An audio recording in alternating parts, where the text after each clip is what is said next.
Hello everybody and welcome to the Wrestle Report Daily. Today we are going to be looking at my predictions for NXT Takeover San Antonio match by match. And first we'll start off with Roderick Strong taking on Andre Cien Almas.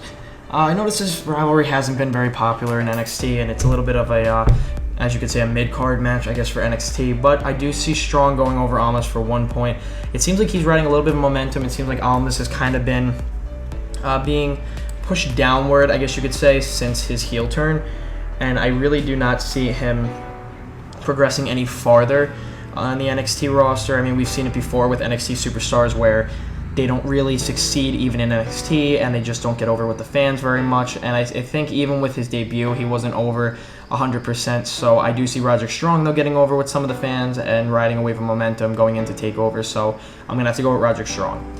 And the next match would be Ty Dillinger, Mr. 10 himself, taking on Eric Young from Sanity.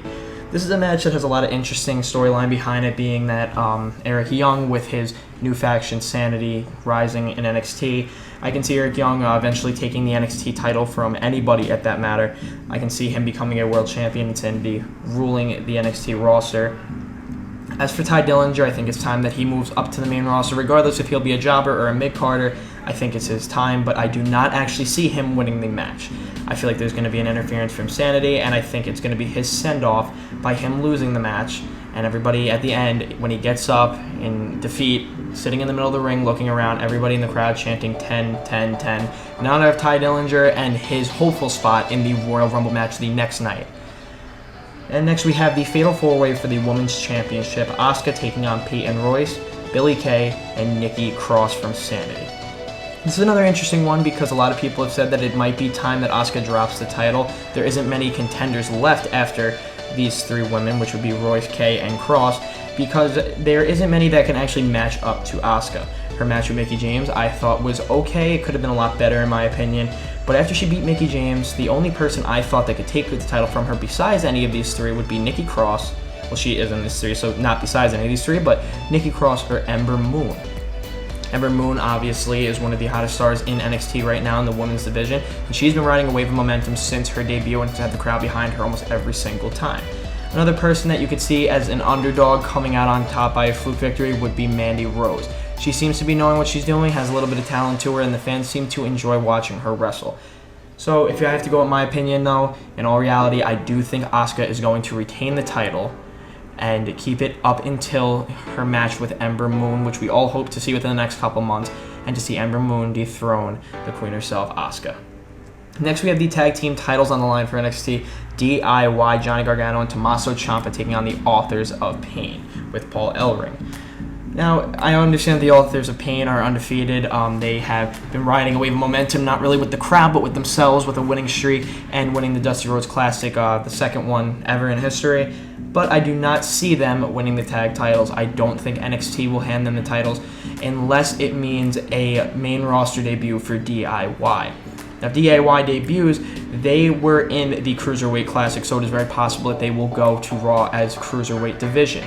It is also possible they could go to SmackDown or Raw as a tag team, being that, the tag teams are a little bit low, I guess you could say, with SmackDown especially. So to see DIY go and fight American Alpha for the tag team titles would be absolutely amazing, regardless of who wins. So I'm going to have to go with, though, that DIY will be walking out retaining the tag team titles until further time. And last but not least, we have the NXT title on the line. Bobby Roode is going to take on current NXT champion Shinsuke Nakamura. I do see a lot of different options in this match. A lot of rumors regarding Shinsuke Nakamura debuting in the Royal Rumble the next night.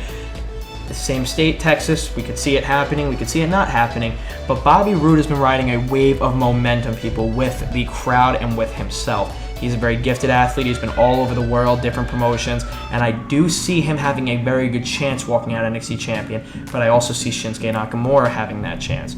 We've seen it where people have lost the title but have not debuted on the main roster, but we've also seen people keep the title and go to the main roster. We saw it with Kevin Owens. Kevin Owens was NXT champion when he challenged John Cena and beat him in his first pay-per-view match in the main roster.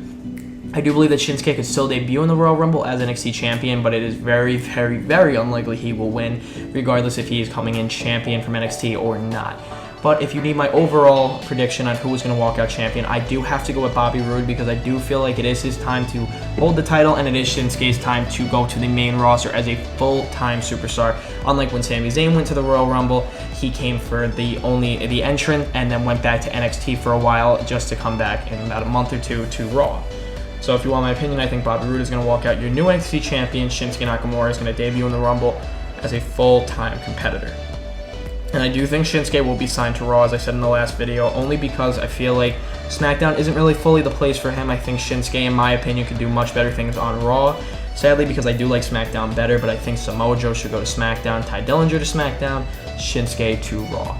So those are my predictions for NXT TakeOver San Antonio, live tomorrow on Saturday, on January 28th, actually. So I hope you guys enjoyed this prediction video. Please leave a like, comment, and subscribe. Share this video around with all your friends and family around the world, and I will see you guys next time.